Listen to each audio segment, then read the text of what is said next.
Le dialogue État-OSC civil pourrait se définir comme toute occasion, toute opportunité, qu'elle soit spontanée, qu'elle soit périodique, qu'elle soit sporadique, régulière ou permanente, d'interaction entre les acteurs publics et les organisations de la société civile sur les politiques publiques au fin d'influencer positivement les décisions prises dans le cadre de l'action publique. Au titre des instruments nationaux, nous avons déjà la Constitution de décembre 1990 qui a été révisée en 2020, qui établit comme principe constitutionnel le gouvernement du peuple, par le peuple et pour le peuple. Ça veut dire que constitutionnellement, la participation de la société civile est un principe fondamental. Une étude réalisée par le REPASOC en 2019 nous montre qu'il existe 3 catégories de dispositifs de concertation entre l'État et les organisations de la société civile. Il y a déjà les mécanismes centraux portés par l'Assemblée nationale et le gouvernement.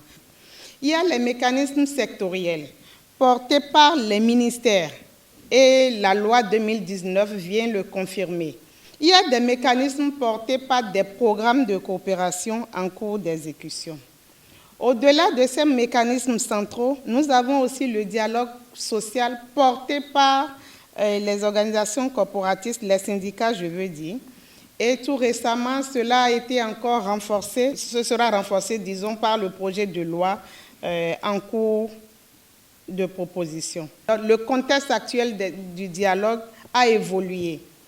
Et les organisations de la société civile ont montré leur expertise, ont montré leur élan à dialoguer et à changer aussi de position. Donc, nous sommes complémentaires, nous ne sommes pas des opposants. La finalité du dialogue État-société civile, c'est l'efficacité du développement. Je vais terminer par quelques recommandations pour un dialogue État-société civile réussi.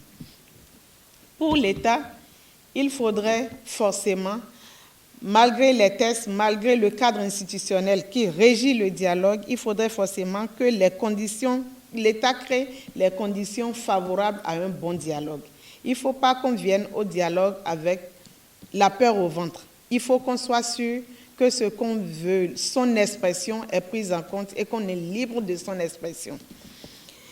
Il faudrait aussi que l'administration publique dote les acteurs publics de moyens pour opérationnaliser les dispositifs qui existent et mis en place. Il faudrait aussi accompagner les organisations de la société civile à mieux jouer leur rôle en mettant à leur disposition des informations utiles et pertinentes. Pour les organisations de la société civile, je crois, je l'ai dit, et c'est fondamental, nous allons petit à petit vers la spécialisation des organisations de la société civile béninoise. Pour qu'on ait de bons dialogues, il faudrait se spécialiser sur les thématiques pour être force de proposition. Il faudrait être en maîtrise. Il faudrait aussi que les organisations de la société civile viennent à leur rôle initial. Le rôle initial de la société civile, c'est de s'auto-saisir des questions de développement. Il faudrait aussi que la société civile fédère ses énergies. Ceux qui sont sur des thématiques, il ne faut pas que ce soit toujours les mêmes qui soient sur les thématiques, mais qu'on aille ensemble. Plus on est nombreux, plus on est fort, comme on le dit. Nous sommes dans le même sac et nous sommes obligés de nous entendre. Donc, dialogue, il doit y avoir. Et je le disais que si ça n'avait pas existé, il faudra le créer. Parce que nous sommes là pour servir le peuple. C'est la société civile qui est dans ce peuple et qui est avec ce peuple, qui nous apporte, qui nous fait la remontée des retours de ce que nous faisons. Nous avons pris l'engagement pour satisfaire la population. Nous, au ministère de l'Énergie, par exemple, notre slogan, c'est de l'énergie de qualité en quantité pour tout. Et quand on dit pour tout, ce tout-là a un S. Donc pour tous les usages et pour tout le monde.